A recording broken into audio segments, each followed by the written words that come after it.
What's going on, everyone? Welcome back to the channel. Big Dog Brett and Dean Legge with Dawg Post. Thank you guys so much for being here today. We really appreciate it. As you guys know, coming up this season, we are going to be playing the Oregon Ducks, and we were actually fortunate enough to get Dean Legge to spare some of his time. We've got a lot of stuff we want to cover with him today, but I'm gonna hand it off to Dean here. And anything you wanna jump out of the gate with, Dean? No, thanks for having me on, Brett. A big game to start the season for sure with Oregon, and it being in Atlanta, that's a great opportunity for folks to come in and leave same day. They don't even have to stick around if they don't want to. But it's probably the second best game of the day. Absolutely. I'm excited that it's close to home because it's really going to electrify, Right. I think, the entire state right out of the gate. Oregon is a well-known football team, and we can get into some of the jawing back and forth, as they say. But it's a name brand. People know who it Mhm. is. Anybody who's watched it for any length of time know that the Oregon Ducks are kind of known for their uniforms. They come up with some Yep. really cool uniforms. But what a lot of people don't know is Nike will actually create gear for them first. And I think there's a set of cleats that came out. And if I can remember it, I'll put a picture of it here in the video. But they're getting these brand new sets of cleats. They look really cool. I know that goes a long way with a lot of the college kids these days. They take a lot of interest in that kind of thing. So I'm interested to see what uniform they're going to roll out. I hope they do something kind of flashy because it just adds a real cool aspect to it. Could be. Gary Stoken is the CEO of Chick-fil-A Peach Bowl. He has always been a fan of both teams wearing their primary colors. So it would not be abnormal for Georgia's going to be in red, but the question is, will Oregon be in all white, or will Oregon's tops be light, or will they be in green? I don't think it would be abnormal at all that they would be in green. I should have asked Gary the other day. I forgot to ask him Yeah, I would. I'm not a big fan of gold helmets because I don't like Notre Dame's helmets. I just never have. But the silver helmets that Oregon uses, I do think those are pretty cool. I'm not saying I want to see those at Georgia, but I do think it looks cool from time to time. So it's going to be really interesting. We're about a week away or so. I'm so excited. I can't sit down. I turn into a little kid this time of year. It just all of a sudden becomes so real again. At the end of football season, it seems like it's a decade away, and then when football season gets right on top of you, you're like, "Where did it go? We're here again already." that. Yeah. And then the next thing you know, we're halfway through the season. I did want to bounce some questions off of you as far as the upcoming season. Great. I know you guys do a lot over there at Dawg Post, and if you guys don't know who Dawg Post is, Dawg Post is one of the shows I've been watching since I started doing YouTube. Dean Legge has been around college football and UGA forever, so much, and that he was actually able to put together this book that you see right here and the one that you see over there. So I'm gonna give Dean a second to talk about DawgStruction. Yeah, I appreciate that. The book has been this is the fifth printing now that we've done. It's an 80-page look at hardcover of the season. There, he's going to grab it. And these are things you just there you go. Uh, it's a great look at the season, and we really appreciate everybody's gotten them. But we still have them, and honestly, they're a great gift for anyone who's a big Georgia fan, of which I've been talking to a lot of people. My suspicion is there's at least 10 million, if not, north of that, Georgia fans that are out there. And we've not sold 10 million, that's for sure. But We'll get there. we'll see. But it is a great opportunity to get a book that it really is cool. I had to put it together pretty quick. That cover is outstanding from Chris Collins, who shot the game like I did. I did not have quite the image I wanted, but there are plenty of images in here that you're just not going to see anywhere else. I know you won't see them because people don't shoot the way that we do. But anyway, yes, it's a great book for Well, sure. I was gonna show off my favorite picture here. It's the Yes, Bryce uh, Young getting tackled right here. This is one of my we. favorites. So I'm sorry, Brett, but I'm going to tell the story of that image. Dylan Weber took that shot. He did not what's called tag that image. He tagged the image two before that. I literally looked through every single image from that game. We had 100 gigabytes plus of images from that game. I don't know how many hundreds of thousands of images that was. It took me forever to go through that. And when I saw that book pop up, or that ball pop up, that is one of the most important images in the book. That play didn't count.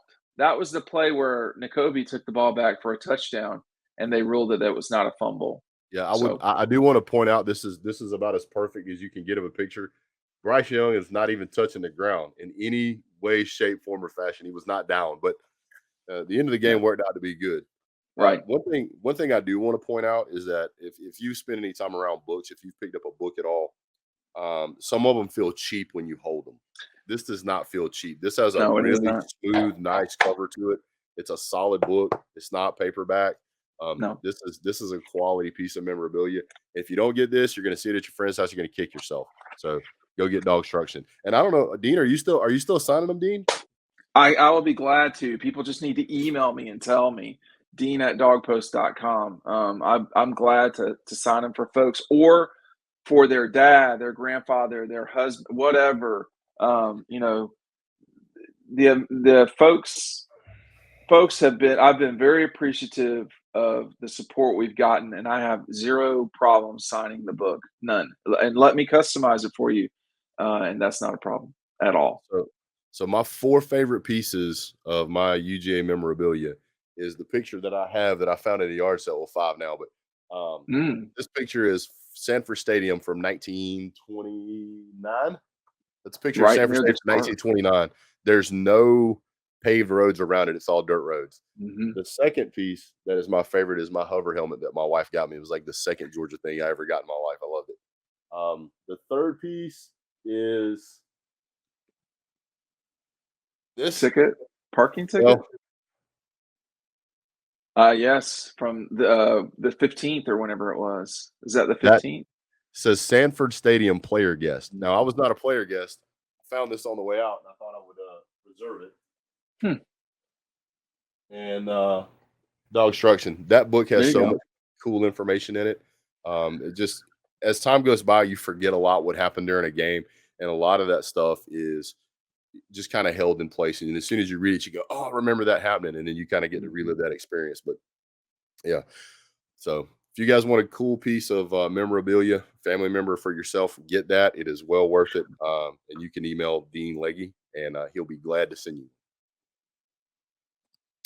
All right, let's get into the Oregon Georgia game coming up. You guys have covered it extensively. I Mhm. really start getting back into gear this time of season, but you guys find a way to continue to put out quality content throughout the off season. I don't know how you guys do it. I struggle, Not but you not guys well. you guys do it way better than I do. So here's some of the things that I've seen during the Oregon game, and I wanted to get your take on it. So Mhm. I'm going to start out with probably one of the biggest names in college football right now. Whether you like him, whether you hate him, whether you want to hug him or you want to put him on the bench, we have to talk about Stetson Bennett. So Stetson Bennett, there was a lot of people that were not believers. I had to issue a formal apology to Stetson Bennett Oh. after the Michigan game. Whether he saw it or not or heard it or not, I don't know. But I did apologize. I did a video of Oh me my god. apologizing for hating on Stetson Bennett back at the end of the Michigan game. So Okay. I had to take it all back. And so whenever we went to the national championship game, Stetson's my man, and Stetson's my man again. So I mean, I don't have a comment about that other than, there's a lot of folks that are in that boat. But I mean, look, are we talking about Stetson right now? Was that your question? What did you have yeah. on So Stetson? my question about Stetson is that we know Stetson has some capabilities, and I think some of his stuff gets downplayed. He Right. has the second or third or fourth highest QBR last year, regardless of how you look at it. That's the way the numbers stacked up. So that's the take of a quality quarterback, in my opinion. Can he do smart things with the football? Clearly, he can. I want to know or get your opinion on how much do you think it has helped Stetson, or has it helped Stetson to play against the quality of cornerbacks that we have in practice now? Well, I don't think that certainly helps, no question. I mean, and corner is one question on this team as they head into 22. But okay, so Stetson's been at Georgia since the 2017 season. Okay, so in that time, he's dealt with Stokes, you know, DeAndre. You have dealt with Stokes, Kendrick, all these guys who have been. He has been the person that they have been dealing with. DeAndre Baker, Stokes, every other first round or top 50 guy. Stetson's been either the number one quarterback, or most of the time that he's been at Georgia, he's been the scout team guy, or a lot of the time he was. So it's not new that he would be dealing with very gifted corners. I think once you start getting to the number one group, though, you don't see those guys as often. When you're the scout team guy, you are consistently seeing the number one DBs. I think the thing that separates Stetson from, first of all, he's improved, I would say, in an extremely noticeable way from 2020 to 2021. It was evident to me at the Auburn game specifically that he just wasn't doing dumb stuff. Okay. He did dumb stuff in 20, and that was what frustrated people so much, and they just didn't let it go. But after that Auburn game, you could tell this guy is not playing. He's not trying to be Superman anymore. And Right. that's what you saw him. He came into his own. Other guys made plays, but a lot of it was in the playoff run for sure. Those two particular games, a lot of it was Stetson. Brett, people decide what they've decided, and they won't move off of it. And that's an unfortunate thing, but that's their problem. Not, I think you got to live in reality. What is the truth as it is at this moment, and take it for what it is. And Stetson had a much better 2021 than 2020, but everybody was freaking out about 2020. They thought that would be what was coming back. Yeah, and I have to agree. I did the same thing. I over critiqued, over analyzed. Every little thing was amplified in my opinion because of the previous opinion I had of Stetson Bennett. But after I watched him Right. in the Michigan game and I set myself aside and I said, just take this game on face value and analyze him from that. I was really, really curious as to how he was going to perform after the loss in the SEC championship game. Oh, the And whole then, world was, man. I mean, that and- was bad. yeah. And then the That was way he 6 bounced back, weeks. the way Or he was it bounced 6 back, I weeks? was like, you know what? You the man. Got to admit it. And then Yeah. he showed some intestinal fortitude that was unbelievable after Yeah. we'll just call it the interesting fumble. Um, I They still struggle. I still struggle with that. I still struggle with that on a daily basis. Now, being a fumble, or I struggle with it being a fumble because looking at it from a physics standpoint, the only way the ball goes forward is that something had to be pushing it forward. And so if the ball goes forward from where he's at, then something pushed it in that direction. And seeing as how the defender never touched it, I find it difficult to understand how a fumble can go forward the way that did. But at the end of the game, well, worked I'll out tell you, I fine. was So right there, and I thought, well, you can't tell when you're on the field that when you're doing what I do for a living. But what I right, did not think happened, I did not think the kid from Alabama controlled the ball um, as he was leaving out of bounds. But the call was the call. And then, man, they went 7 straight throws, I think it was, after that. They didn't care. They were going to go win the game. That's what they wanted to do. yeah, I think a lot of people expected, and most people would have folded up shop. That Yeah. just would have been too much. I mean, having already taken a loss to Alabama to start with, and then struggling, especially in the first half on offense, the national championship game, and then to have that call go against you that way. Not only was it a fumble, it was recovered, and so it Right. sets them up pretty much on the goal line. That And was the to only come back, time they scored yeah, a touchdown. touchdown, yeah. So then Georgia, I mean, Stetson Bennett comes back out. Kirby Smart says, "You know what? You're our guy. We're sticking with you. Ride or die, win, fail, lose or draw. It's you." And I Right. think that does a lot for instilling confidence in the rest of the team from Kirby. That if he puts them in place, that he trusts them. And so I think it did a lot of things. It really worked out well. If they weren't gonna replace Stetson down, I think 14 in the SEC championship game in the fourth quarter, they weren't gonna replace him. He was their I guy. agree. He's the guy. Another question here. Stetson Now, Stetson didn't play every game last season as a starter. We know that. And then when he did Right. start in the Arkansas game, he really didn't throw the ball. Right. So you can't really, in my opinion, I won't count that as being a quarterback in that game because he wasn't a quarterback in that game. He was just Okay. he was a hander offer. So would you say it would be reasonable? I have my own opinion that Stetson Bennett throws for over 3,500 yards this season. Well, he threw for 2,900 last year, I think 28 or 29. Right. I mean, he could go for that much, and there's a reason. I think Kirby and them prefer it not be that high, but um, they are going to be more predicated on the pass than the run. So could he get to 35?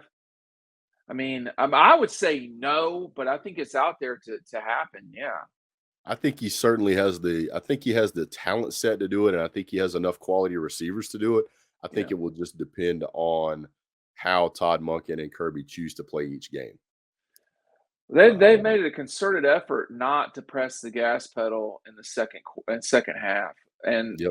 if you start talking about they're having more, if the games are more competitive, then they will wind up with more passing yards. But they're perfectly happy to win games 38-0 and him throw the Oh yeah. ball. I think it was 10 times or whatever it was against Arkansas.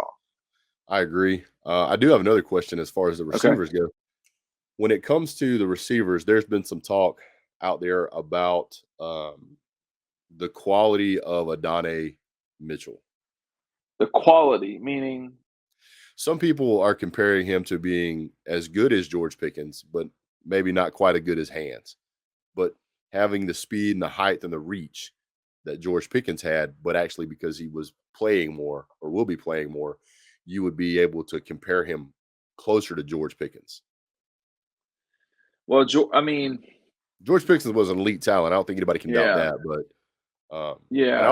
also have a question about that first real big pass that George Pickens caught in the national championship game. Mhm. I keep looking at that video, wondering if he could have caught that in stride. I don't know if he needed to lay out for that. That'd have been a touchdown. I'd have to go back and look at that. I still have not watched the national championship game. I haven't had a chance to, believe it or not. But as far as AD is concerned, he's not as big as George. Like he's not as physically large. He's tall and long. I talked to him this summer for something we were doing, and he doesn't look real big. George was very long. George would go snatch the ball. I don't remember that happening with AD as much. Um, I think George coming out of Hoover was a better receiver. Then again, George didn't have to deal with COVID out of high school. There were a lot of things that tangled up guys like Brock Bowers and AD Mitchell their last years of high school football. So AD just came flying in, and there is a lot of optimism about AD Mitchell. When you compare him to George, George is a larger person, I feel like, and someone can correct me if I'm wrong. AD does not look as physically large as George. And George never had a problem. He was Reggie Brown attitude, but he really performed in a way that Reggie um, George Pickens, had he not gotten hurt, could have possibly gone for 1,000 yards in this past season. I don't know how many he wound up with, but it wasn't 1,000. I know that. But George Pickens was one of the best receivers George has had in a while, and Yeah. AD will be a very good receiver. The question is, how good will he be? The way they are playing with these guys, I mean, they've got 11 scholarship guys, and the older six are really good, steady, solid receivers. That doesn't even talk about the tight ends. But I think AD is probably the best of the group. But they're not all so different from AD. Honestly, some of them shorter and smaller. But AD is a good player for sure. Well, one of the things I want to touch base on real quick, and then I'll get back to I got a couple of questions left. Um, a lot of people keep asking why Jermaine Burton went to Alabama, and Mhm. my personal opinion, and you can correct me if I'm wrong, but I think the reason that Jermaine Burton went to Alabama was because Jermaine Burton does have, in my opinion, NFL talent, but he has to be able to show it on the field. That's And all if it is. he's got to be able to get his hands on the ball enough. There's a clear need at Alabama for a quality receiver. He's definitely going to be in the mix. He could potentially be WR1, WR2. If not, he's still going to get a ton of play time over there. I completely understand why he went. It's not that he doesn't like Georgia. He obviously loves Georgia, but he's looking at his future. He achieved a goal at Georgia. He won a national championship. Now he has set his sights on getting to the next level. I'm not mad at Jermaine Burton for that. If I was in his shoes, I probably would have done the same. There's a lot of talent on Georgia's roster he would have had to compete with, including three of the best tight ends in the country. Not only three of the best tight ends in the country, three of the best tight ends in the past 2 or 3 years in college football, and they're Mhm. all on the same team. So I think that's why he went to Alabama. I think you're on the same page with that as well. Well, let me throw in there too. Jermaine went to, I think, 3 high schools in 4 years. So that he went to Georgia as long as he did kind of breaks the pattern that he had. He's going to a place that's gonna throw more than Georgia will, period. And, I'm sure Alabama sold him on that. I mean, Jermaine is doing what's right for him, and I mean, I do that for myself a lot, Yep. so I can't complain. So you're saying that you would open up Auburn Post tomorrow? No, because I wanna be able to pay my mortgage, Oh, but, okay. you know, I am known for what I'm known for. Jermaine wants to be known for being an elite pass catcher and be a top 50 pick. And if he stayed at Georgia, I just think there was more opportunity at Alabama for I agree. him. But will that work out for Jermaine? I hope so. He was always very good to Dawg Post during recruiting. So I got nothing bad to say about Jermaine Burton. I don't either. Um, Now it's time to pick on Oregon a little bit. Mm, I have read more stuff about Oregon in the past 3 or 4 months than I would have ever cared to, which is normally the way it goes with high profile teams when we play them. I right. didn't learn as much about Oklahoma until we played them in the Rose Bowl, and then I spent a ton of time researching that. So, one of the things that I'm looking at in this upcoming game is Oregon is kind of falling into a mold of what I compared Georgia to doing back in the Mark Richt era. You win most of your games, but then when you had a quality opponent, it was tough to win those games. You'd upset a good team every now and then. So you're in that 9-10 win area. What I'm looking at now is that when I researched the teams they play, the teams that they seem to struggle against are teams with a reasonable defense. So looking back when they beat Ohio State last year, Ohio State was 42nd ranked defense in the Right. country. That's probably high, honestly, Yeah. for the way they Well, played at times. yeah, and I saw that there were many places that had it listed at 59, but I don't want to get roasted by a bunch of Ohio State fans, so I'm going to give you the 42, but I can show you a 59.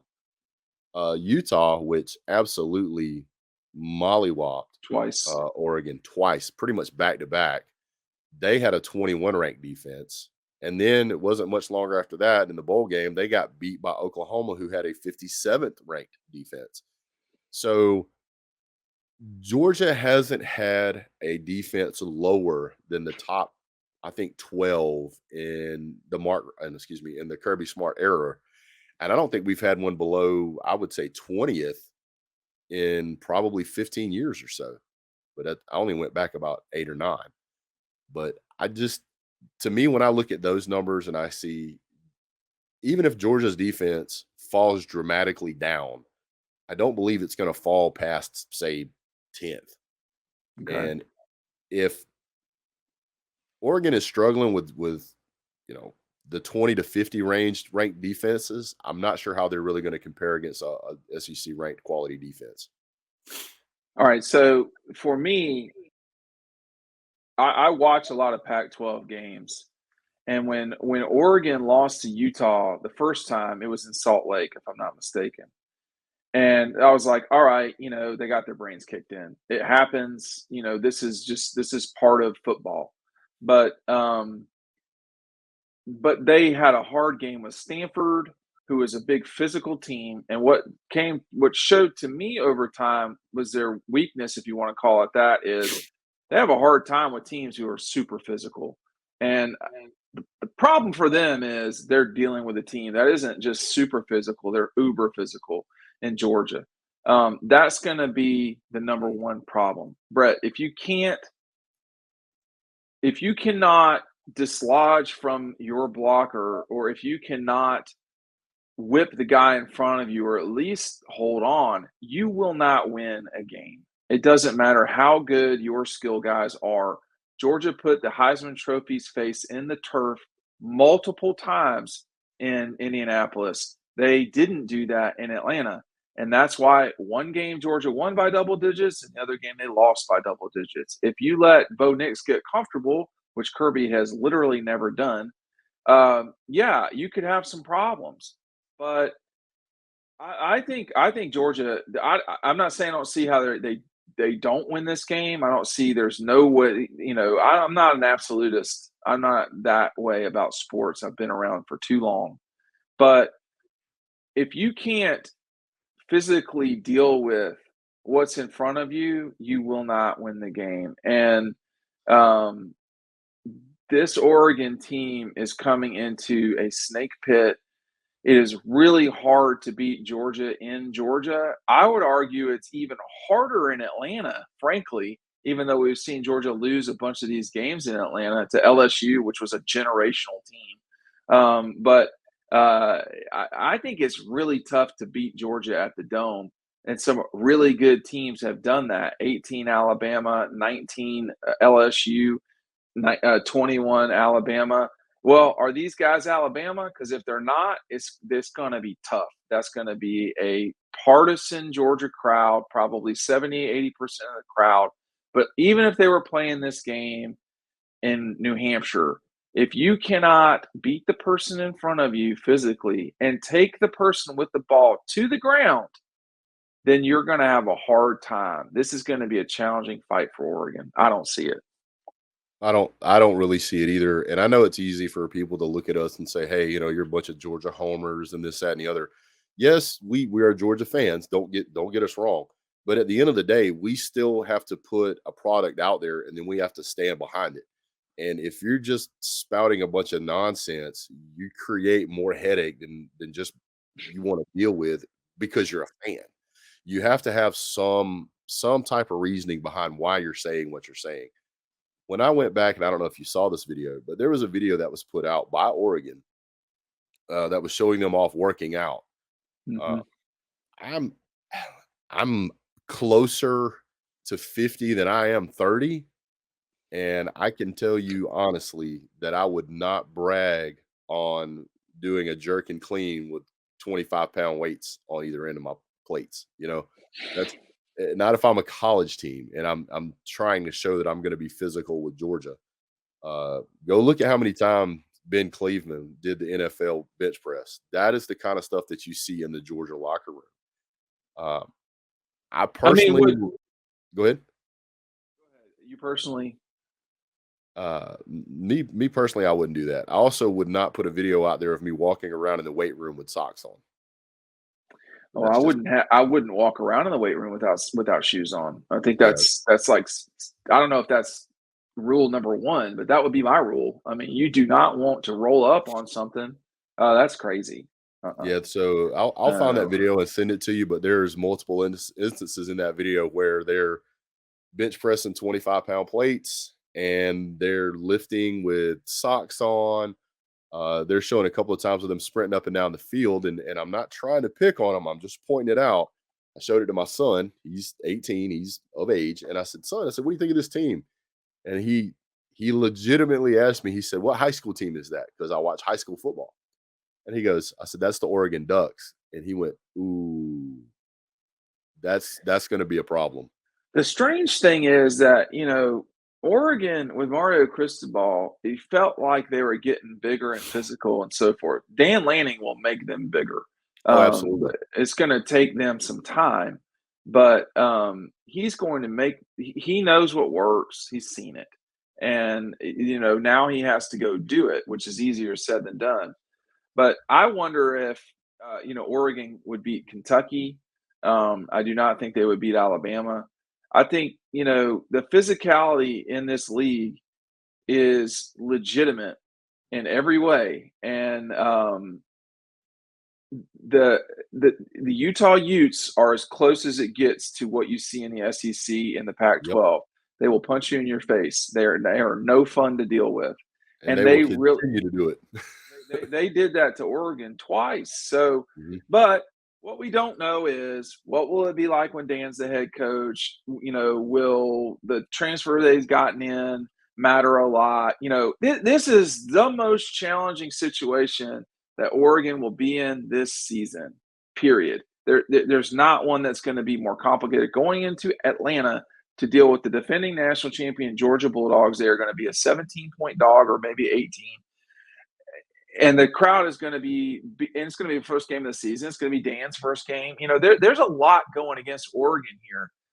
Now, could they come in and try to spread it out the entire time on offense, and maybe sort of try to survive the first half, get into the second? And so there's ways to try to change games. You can shorten them. You got to play the way you want to play, but Georgia doesn't always allow that to happen. We've seen that a couple of times. I thought that's what Clemson was going to try to do a season ago. I thought they would go side to side a lot.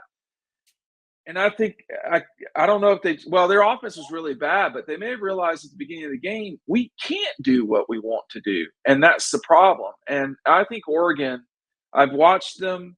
I actually turned off the Utah game because I thought I was like, I don't want to think it's always like this. And then you go watch them play, Arizona I think it was Arizona or Arizona State. And I watched them play Stanford.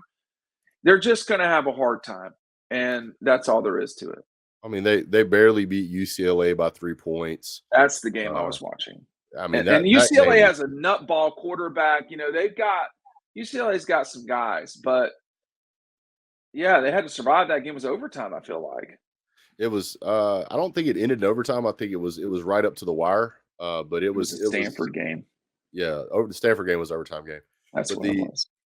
I think Georgia's just too deep talent wise. Georgia's been recruiting very highly for a very long time. I No think question.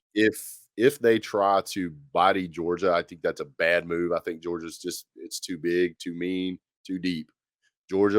If Georgia feels like they start to struggle in the first half, Kirby Smart is going to look at Will Muschamp and he's going to say, drag them out into deep water and drown them. And that's what's going to happen.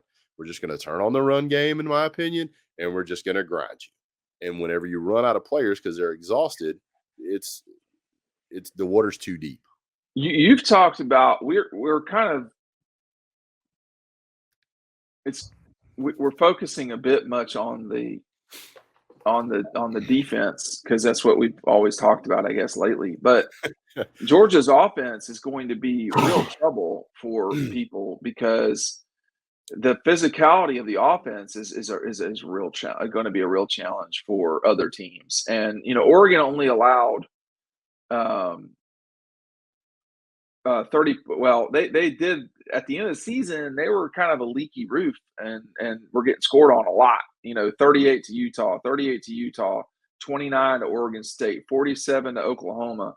I mean, there's no shame in Oklahoma running up and down the field on you, but I would be a little bit concerned that if we're allowing that many points, against teams that are big and physical, what's going to happen when you're dealing with someone who is as big and physical as you get, which is Georgia?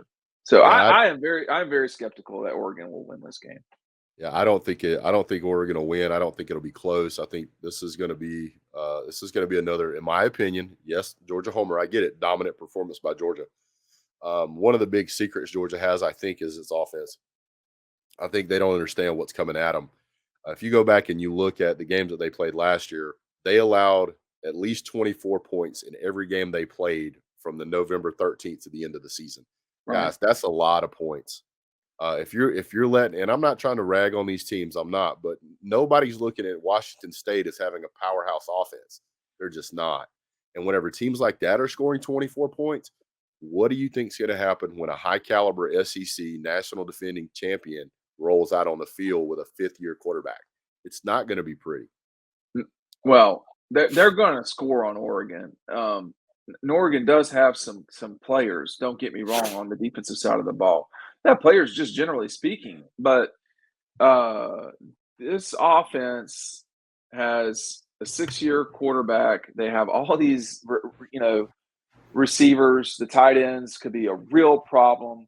The offensive line is either the best or second best unit on this team compared with the tight ends. So, to me, this is not a great matchup for Oregon. If they were, but the only thing I would say is we don't know what they'll really look like when they come out. Dan may be doing some stuff that's so different that Georgia's not ready for it. But at some stage, you have to confront the person in front of you. That's the entire sport of football, and that's the challenge right now.